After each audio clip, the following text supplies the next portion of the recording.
The jungle was strangely quiet that morning. Too quiet for a place that had been bombed more times than entire countries in World War II. Smoke drifted above the treetops like thin grey ribbons, twisting in the humid air. Every few seconds, a distant thud rolled across the valley, the echo of artillery hitting somewhere far beyond the canopy. But down here, at ground level, the silence felt heavier. It clung to the trees. It wrapped around the undergrowth. It warned anyone listening that something was wrong. A small US reconnaissance unit crouched at the edge of a shallow pit, brushing away leaves and loose soil to reveal something that wasn't supposed to be there. A square patch of hardened clay, just large enough for a man to fit through. A hidden door, a tunnel entrance. One of the sergeants exhaled slowly. "There it is," he muttered. The reports were right. For months, intelligence had hinted at something deeper, something far more organized than simple guerrilla hideouts. A new underground command hub guiding operations across the region. If it existed, it had to be found, and mapped, and confirmed. Because above ground, the war was going nowhere. A 3-man scout team stepped forward. They weren't tunnel rats, just reconnaissance specialists ordered to get in, record whatever they could, and get out before the Viet Cong noticed. But missions like this had a way of swallowing men whole. One soldier knelt beside the entrance, running his fingers along the clay. The soil was cool, recently touched, recently used, the lieutenant whispered. "You know the rules. No gunfire unless it's life or death. If this hub is real, it changes everything." With one final breath, the first man lowered himself into the narrow darkness, boots scraping dirt, shoulders twisting to fit. The jungle light faded behind him. The mission had begun. And once they were inside, the earth itself would decide who came back out. The first thing the team felt was the temperature. The second was the air. It was hot, thick and unmoving, like breathing through a damp cloth. The walls pressed in immediately, forcing their shoulders inward, bending their elbows tight against their ribs. The tunnels were so narrow that even turning their heads required effort. This wasn't cramped by accident. The Viet Cong built these first-level passages deliberately small, just wide enough for their own fighters, who averaged several inches shorter and lighter than the Americans. Down here, size wasn't an advantage. It was a liability. The lead scout pushed forward on his elbows, sliding a few inches at a time. The clay scraped against his sleeves, leaving streaks of red-brown dust. This soil wasn't ordinary dirt. It was iron-rich clay, packed and dried until it was almost as strong as concrete.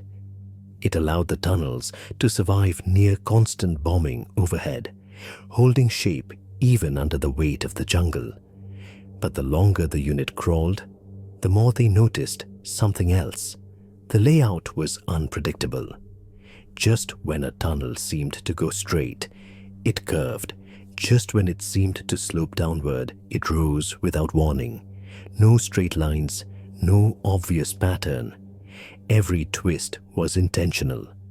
The Viet Cong learned that predictable tunnels were easy targets.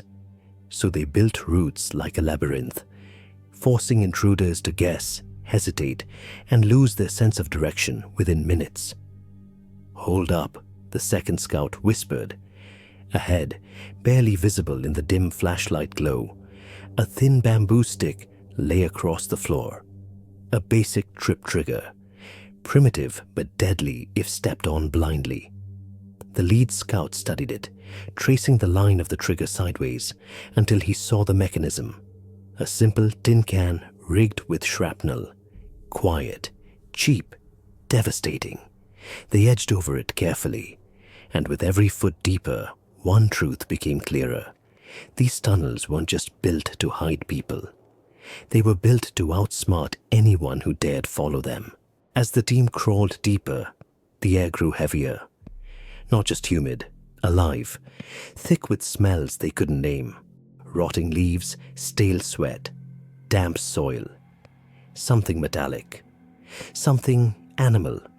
The tunnels weren't just dark, they swallowed light. Even with dim flashlights pressed low, the beams died only a few feet ahead, absorbed by walls that seemed to lean inward with every breath. The silence was worse, so complete that their own heartbeat felt like noise. Then came the first sign. Scratched into the clay wall with a piece of sharpened bamboo was a crude symbol. Lines crossing over a circle. A warning, hand-carved, rushed, simple. The Viet Cong didn't need written language down here. They used fear. A few feet later, the lead scout froze. His nose twitched. That smell again, sharp, musty, reptilian. He glanced up just in time to see movement in a small crevice near the ceiling. A coil, then another. Snakes. The Viet Cong often kept pit vipers inside the tunnels, not as pets, but as weapons. Some were tied with thin reeds so they'd drop on anyone crawling through. Others were simply released, letting them slither freely in the dark. A single bite could cause organ failure in minutes. No gunshot was required. The team pushed forward slowly, avoiding the crevice. Their palms slid through pockets of cold mud where insects nested in thick clusters. Ants, beetles, centipedes, all stirred by the movement of foreign bodies invading their home. Every sense the soldiers relied on above ground, sound, vision, even smell, was twisted against them down here. The humidity made their fingers slippery. The dark made every shape uncertain. The silence made their nerves scream. But this was exactly the point. The Viet Cong didn't need the tunnels to kill intruders. They only needed the fear inside them to do the work. The tunnel sloped downward without warning, forcing the team to dig their boots into the clay to stop from sliding. This was the signal. They were entering the second level, deeper, older, more alive. Down here, the tunnels widened just enough for a man to crouch instead of crawl. The air shifted too, still humid, still hot, but touched with something faintly human. Smoke, sweat, herbs used to treat wounds. Life had happened here. Maybe still did. The flashlight beam swept across the wall, revealing shallow alcoves carved neatly into the sides. Makeshift sleeping spaces, each just large enough for a small frame to curl into. The Viet Cong slept in these narrow pockets, sometimes 2 or 3 to a chamber, rotating in shifts so someone was always awake. To the left, the team found a small chamber, a low table, straw mats on the ground, a stack of crude bandages drying on a line. The smell of antiseptic herbs hung in the stale air. A hospital room, simple but functional. These underground clinics treated everything from gunshot wounds to malaria. Without electricity, many relied on bicycle-powered generators, quiet, reliable, invisible to aircraft searching for heat signatures. A few feet deeper, the tunnel opened into a wider space. Dark scorch marks lined the ceiling. Clay pots sat overturned, and in the center, a mound of ash. A kitchen. The lead scout crouched beside the fire pit, touching the embers lightly with his gloved hand. Warm. This was used today, he whispered, maybe an hour ago. The team exchanged silent glances. If the kitchen was active, then the fighters were close, maybe watching from one of the dozens of branching roots around them. The narrator follows their discovery. Above the chamber, a thin vertical shaft disappeared into darkness. A ventilation pipe. But when it reached the jungle floor, it wouldn't look like a pipe at all. It would look like a termite mound. The Viet Cong mastered the art of disappearing, even when they were cooking right under an American patrol. And now the team knew they were not alone in these tunnels. The deeper the team moved, the more the tunnels stopped feeling like dirt passages, and more like a hidden city carved beneath the earth. A faint current of cold air brushed past the lead scout's cheek. He stopped. "Feel that?" he whispered. Airflow. He traced it upward with his flashlight, following the narrow vertical shaft, disappearing into darkness. The Viet Cong built hundreds of these, ventilation tunnels rising all the way to the surface. But the brilliance wasn't the airflow. It was the disguise. At ground level, the shaft didn't open like a hole. It mimicked nature. From above, it appeared as a termite mound, perfectly shaped, carefully placed. Even when bomb blasts flattened the jungle, these mounds survived, because they were supposed to. The team crawled onward until their lights revealed a second chamber, soot-blackened walls, clay pots cracked from heat, a fire pit arranged in a strange pattern, flat stones directing smoke sideways instead of up. This was the secret of their cooking system. The Viet Cong never cooked during the day, unless the jungle fog was thick enough to hide the smoke. Otherwise, they waited for the early morning mist or rainfall, so rising vapor would look natural from the sky.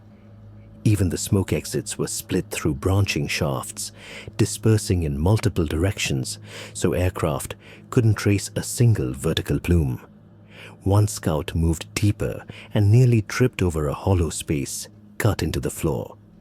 An emergency chamber, a place to hide during sudden American sweeps. Next to it, they found a hidden water well, fresh, clear, perfectly protected from contamination. The narrator ties it together. Every part of these tunnels, from air to fire to food and water, was designed for survival under impossible pressure. Bombs might erase villages above, but life below went on. And the more the team saw, the more one thing became undeniable. This wasn't primitive engineering. It was genius, quiet, ruthless, and years ahead of anything the Americans expected. The tunnel narrowed again, forcing the team back onto their elbows. The air felt colder here, the walls harder, as if this part of the network was carved with a different purpose. The lead scout slowed. His instincts were shouting. Something was wrong. The beam of his flashlight swept across the floor and froze. A square panel of loose dirt, too perfect, too smooth, not natural. A punji pit. He leaned closer. Through the thin layer of soil, he could see the tips of sharpened bamboo stakes, each one blackened by fire to strengthen it, some smeared with toxins or even feces to ensure infection. A soldier stepping on one of these wouldn't die immediately. He'd scream, alert everyone nearby, and suffer for days. Punji pits weren't just traps. They were psychological weapons. The team moved carefully around it, hugging the wall until the next hazard appeared. A thin vine stretched chest-high across the passage. It looked like part of a plant root at first, until the scout followed it with his light. It led to a cluster of grenade cans, wedged into a dirt shelf. A tripwire explosive. Pull the vine, yank the pin. Boom. Silent until it wasn't. They ducked under it. A few feet deeper, the tunnel ceiling bristled with tiny holes. Before they could question it, a faint clatter echoed from above. A hinged bamboo arm snapped downward, stopping inches from the lead scout's head. A whip trap. Simple, brutal. A swinging bar of sharpened spikes meant to strike the face, throat, or chest. Even calm soldiers would panic in a place like this. Every inch of dirt, every root, every shadow held the possibility of death. The Viet Cong didn't need advanced weapons. They needed hesitation. And here, hesitation was fatal. The team exhaled shakily, realizing something chilling. This entire chamber wasn't designed to stop them. It was designed to make them fear the next chamber even more. The tunnel widened again, just slightly, but enough for the team to crouch instead of crawl. The sudden space felt unnatural, almost purposeful. The lead scout lifted his flashlight, letting the beam sweep across the chamber. What it revealed made him stop cold. Pinned to the clay wall with sharpened twigs were maps, hand-drawn outlines of villages, river lines, supply roads, and American patrol routes. Circles and arrows marked locations the team recognized immediately. Not random, not historical, current positions. The second scout stepped closer, eyes narrowing. These are updated this week. His voice barely rose above a whisper.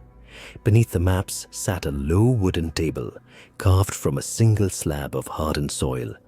On it lay coded notes, each one wrapped in thin plastic to protect it from moisture. The writing was tight, organized and disciplined. Coordinates, timelines, movement orders. This wasn't a shelter. This was strategy. Against the far wall sat a crude communication setup. A radio unit powered by a bicycle generator, the pedals still marked with fresh mud. Someone had used it recently, maybe minutes before the team arrived. The narrator ties the discovery to the larger truth. The Americans had long suspected the Viet Cong weren't just hiding underground. They were coordinating entire phases of the war from beneath the jungle. These tunnels acted as invisible headquarters, allowing fighters to launch attacks, disappear, regroup, and strike again. But seeing it up close, it was different. Real, immediate, alive. The lead scout examined the largest map again. A thick red line cut across several villages toward a major US outpost. A planned offensive. Soon. The team exchanged a look none of them dared to voice. They hadn't stumbled into abandoned tunnels. They were standing inside the brain of an active command center, and whoever ran it might be only one room away. The team crawled deeper, their breathing tight and uneven. The tunnel floor sloped sharply downward, and with each foot they descended, the walls felt colder. The lead scout paused, lifting a fist. Movement, not footsteps, not voices. A steady, rhythmic sound. Soft, mechanical, almost human. They crept forward in silence until the tunnel opened into a chamber no wider than a small bedroom. The scout lifted his flashlight, and the moment the team turned back toward the exit, everything changed. A distant clang echoed through the tunnel, the metallic ring of a tripwire alarm. Not theirs. Someone else had triggered it, or someone had found what they left behind. Voices erupted somewhere deeper in the maze, sharp, urgent, moving fast. "They know," the lead scout whispered. "Move!" They crawled hard, elbows digging into the dirt, boots scraping clay. The tunnel seemed to tighten around them, shrinking with every breath. Then, crack. A burst of gunfire echoed behind them, the sound bouncing against the walls like a hammer inside their skulls. Bullets didn't travel straight underground. They ricocheted, skipping unpredictably off clay and roots. A single shot could twist and hit someone crawling 15 feet ahead. That was the danger. That was the design. The Viet Cong built choke points, narrow bottlenecks where an intruder could only move one at a time. The team hit one now, a squeeze barely wide enough for a single man, perfect for an ambush. "Go! Go!